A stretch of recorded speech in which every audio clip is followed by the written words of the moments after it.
বন্ধুরা, আসুন স্বীকার করি, আমাদের সমাজে বিয়ে মানেই কেবল দুটো মনের মিলন নয়, এটি একটি হাই প্রেশার থ্রিলার সিনেমা, যেখানে বাসর রাত হলো সেই ক্লাইম্যাক্স যার প্রধান সাক্ষী সাদা রঙের একটি চাদর।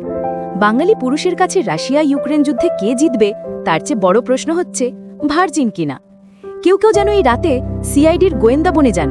তাদের উদ্দেশ্য একটাই, প্রমাণ খুঁজে বের করা। প্রমাণ না পেলে শুরু হয় গুঞ্জন, সন্দেহ আর মূল খারাপের মহানাটকের। কিন্তু কেন এই নাটকের সূত্রপাত? কারণ আমাদের সমাজে এমন কিছু ধারণা বা ভার্জিন কিনা পরীক্ষা এখনও প্রচলিত আছে, যা শুনলে যে কোনো বিজ্ঞানীর কপালে ভাঁজ পড়বে। চলুন আধুনিক বিজ্ঞান দিয়ে এই 3 ধরনের ডিটেকটিভ পদ্ধতিকে ধুয়ে দিই।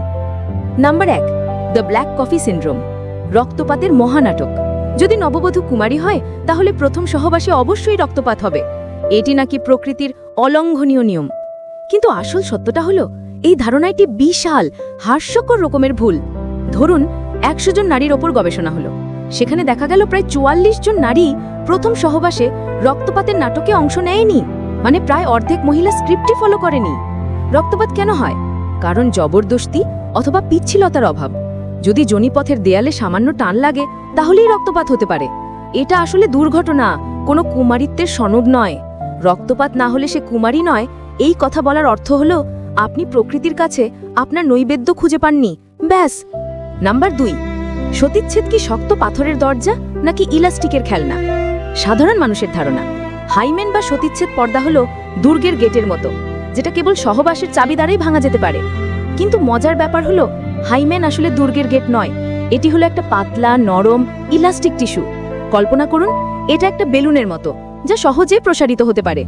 জন্ম থেকেই এতে একটা ফুটো থাকে, তা না হলে মাসিকের রক্ত বাইরে আসতো কি করে? তাহলে এই বেলুনটি কিসে ফুলতে বা প্রসারিত হতে পারে? সাইকেল চালানো বা ভারী খেলাধুলা, এটা তো রুটিন ঘটনা। যে কোনো আঘাত, একবার সিঁড়ি থেকে পড়ে গিয়েছিলেন, ব্যাস। ট্যাম্পন ব্যবহার, যারা মাসিকের সময় ট্যাম্পন ব্যবহার করে তাদের তো এই পর্দা এমনিতেই প্রসারিত হয়ে যায়। অর্থাৎ সতীচ্ছেদ পর্দা দেখে ভার্জিনিটি প্রমাণ করার চেষ্টা করা আর পুরনো গাড়ির টায়ার দেখে তার ড্রাইভারের চরিত্র বোঝার চেষ্টা করা দুটোই সমান অবৈজ্ঞানিক। Number 3, the vanishing detective, 2 finger testing. তৃতীয় পদ্ধতিটি আরও হাস্যকর এবং বিপজ্জনক ছিল। 2 ফিঙ্গার টেস্টিং এই পরীক্ষায় ডাক্তার সাহেব বা অন্য কেউ যোনিপথে আঙুল ঢুকিয়ে আন্দাজ করতেন, আমার কাছে এটা বেশ টাইট লাগছে। সুতরাং পুরো পদ্ধতিটাই ছিল মন গড়া, ভিত্তিহীন এবং স্রেফ অনুমান নির্ভর। এটির বৈজ্ঞানিক কোনো ভিত্তি ছিল না, কিন্তু তাও দীর্ঘদিন কিছু মেডিকেল বইতে এটিকে জায়গা দেওয়া হয়েছিল। এই পরীক্ষাটি এতই ফালতু ছিল যে ভারত, বাংলাদেশ এবং পাকিস্তানের মতো দেশগুলো আনুষ্ঠানিকভাবে এটিকে নিষিদ্ধ ঘোষণা করতে বাধ্য হয়েছে। ভাবুন তো, একটি মেডিকেল প্র্যাকটিস এতটাই জঘন্য ছিল যে সরকার আইন করে তাকে নো এন্ট্রি বলে দিল। তাহলে আসল সত্যটা কি? সতীচ্ছেদ, পর্দা, রক্তপাত বা আঙ্গুল ঢুকিয়ে পরীক্ষা, এই 3টির কোনোটিই কুমারিত্ব প্রমাণের নির্ভরযোগ্য উপায় নয়। আসলে একজন নারী পূর্বে সহবাস করেছেন কিনা তা নিশ্চিতভাবে বোঝার মতো কোনো বৈজ্ঞানিক পরীক্ষা পদ্ধতি পৃথিবীতে নেই। শুধুমাত্র খেলোয়াড় যদি অভিজ্ঞ হয়, গোলপোস্টে ঢুকে সে বলতে পারবে গোলপোস্টের সাইজ কেমন।